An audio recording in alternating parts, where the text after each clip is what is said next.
Hi guys, welcome to another video. Hope you're all keeping well. Now in this video I just briefly like to talk about a movie which I rented and watched last night, and that movie is The Invisible Man 2020 remake. Now despite all the rave reviews and that this movie has garnered, I personally was very disappointed with it. I mean, I found it really boring, really dull, and but anyway, if you haven't seen this movie, I'll just give it a rundown of the basic storyline. Now, it's a 2020 sci-fi horror film directed by Leigh Whannell, loosely and very loosely, I should add, based on the original H.G. Wells novel. Now, the story's about a woman, Cecilia Cass, played by Elisabeth Moss, who flees from a violent and controlling relationship with a wealthy optic engineer boyfriend. She later learns that her boyfriend has committed suicide and he's left her $5 million in his will. Now there follows, well, to me, one long bore fest of a plot, where she believes she's being stalked and terrorized by, an abusive ex, having experienced strange inexplicable things in her flat. But as I say, this leads her to even deduce that he has somehow acquired the power to become invisible. So I'm so looking forward to this movie, having read many reviews about it. But as I say, I found it very dull and boring, and nowhere near as good as the original 1930s Universal classic starring Claude Rains.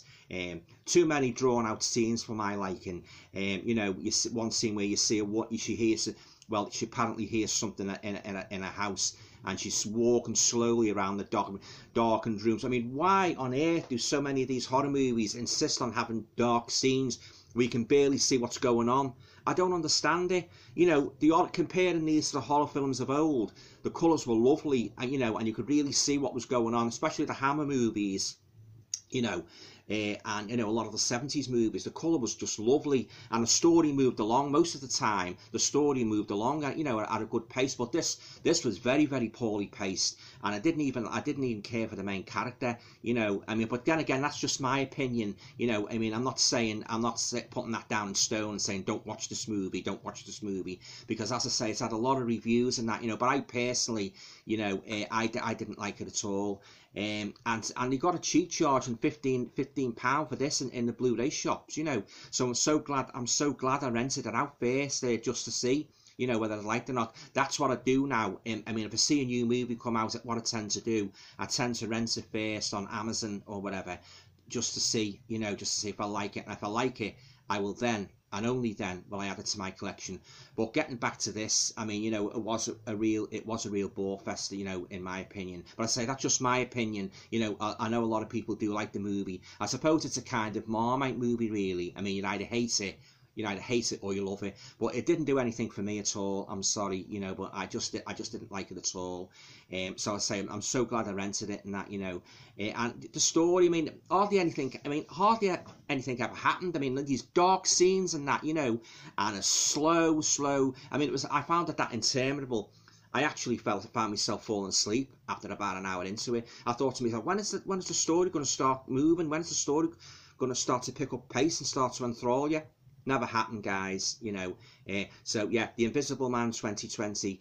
I think it should remain invisible on the shelves for those people who want their movies to be action-packed and scary, and a good roller coaster ride.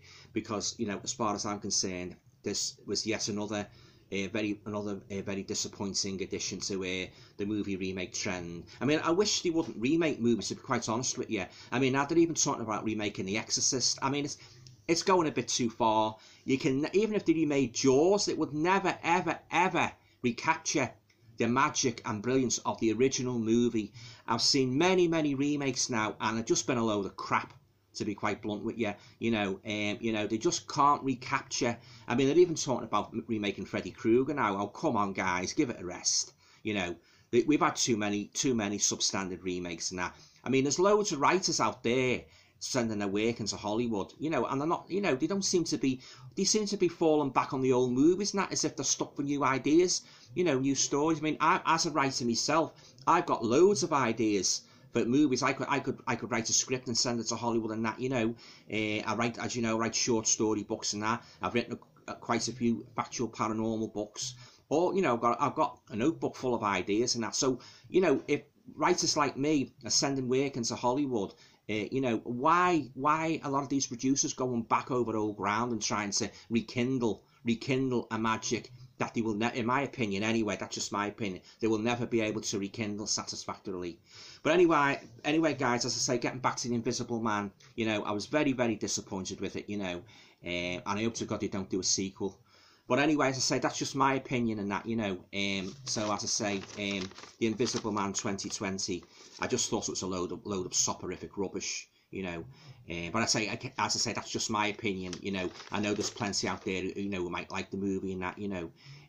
But anyway, guys, that's my review of the Invisible Man 2020 remake. Sorry it couldn't have been on a more positive note, but as I say, you know, that's what I thought of the movie anyway. Yeah. Okay, guys. Yeah. If you like this video, please feel free to subscribe, share, comment, and all going well.